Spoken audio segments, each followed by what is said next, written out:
Tail of the tape on this middleweight fight, one of four tonight. 33-year-old Eugene Jackson against 29-year-old Kakudo.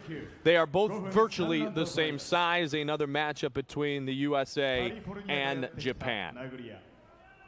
So nothing given on either side of this tail of the tape between Jackson and Kakudo. Considering the bout of flu, the past 48 to 72 hours for Eugene Jackson, what should we look for possibly as you see the breakdown on his skills early on in the fight for Jackson? Well, he's got all the big skills there. The question's going to be, as he said in his interview, his lungs. If he goes too hard too early, it just might zap him and he's not going to be able to recover. But I don't think he's worried about that now. The first round should unfold without any problem with conditioning. So we'll get to see how both these guys want to approach one another and really where their strengths lie.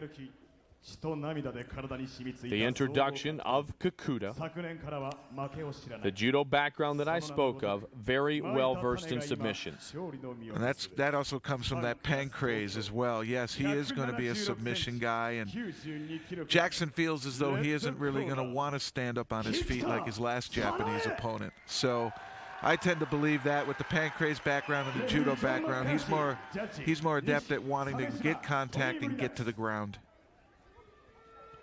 So Big John McCarthy ready to get this matchup underway. Already victorious tonight, Laverne Clark, Ron Waterman, and Manoa with the victory over Joe Slick. This the fourth of 6 fights on the card tonight from Tokyo, and we are underway. Now let's see what they do. Measuring. Creating distance. Almost all the fighters say they measure things in the distance. Quick leg kick.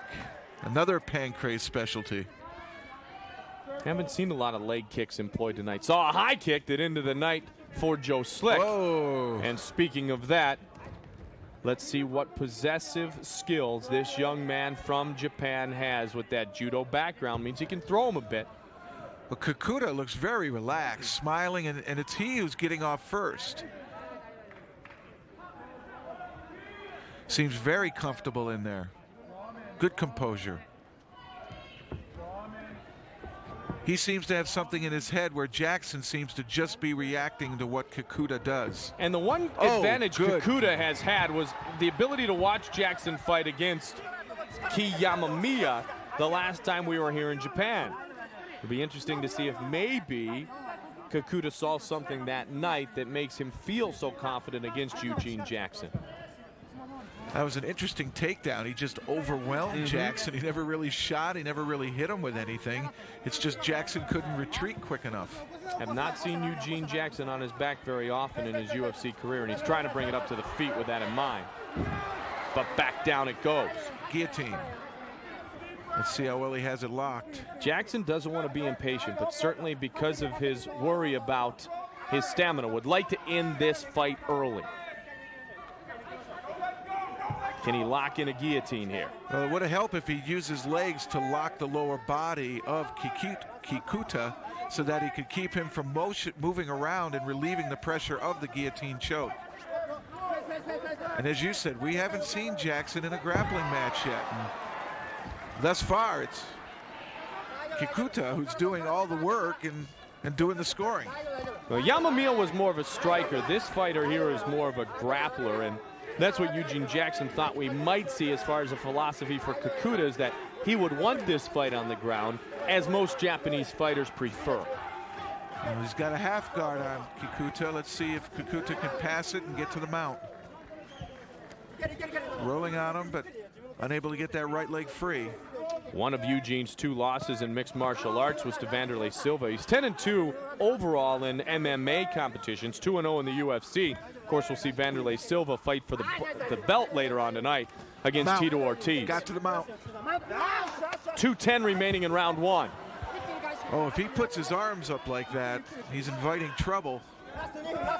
Should keep him right at the chest. Not keep him extended out to the side. And see, that right arm is up tall. That could be a problem.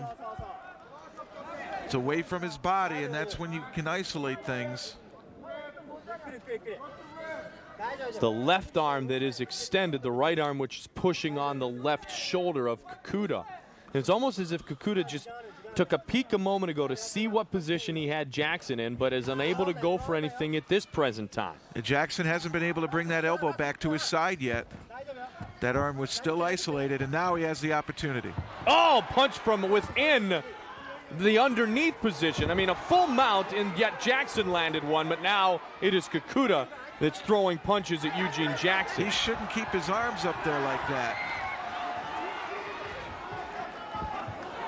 Jackson's basically sticking a straight arm right into Kakuda's chest.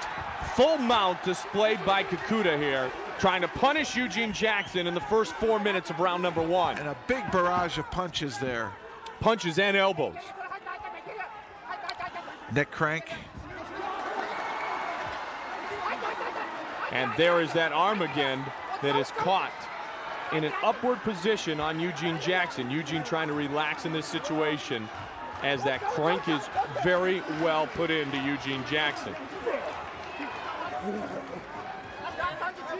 And Jackson's already in less of a physical condition than before. Watch his right leg. He's going to go for an armbar. He brought the right leg over the head. There's the tap. It's over.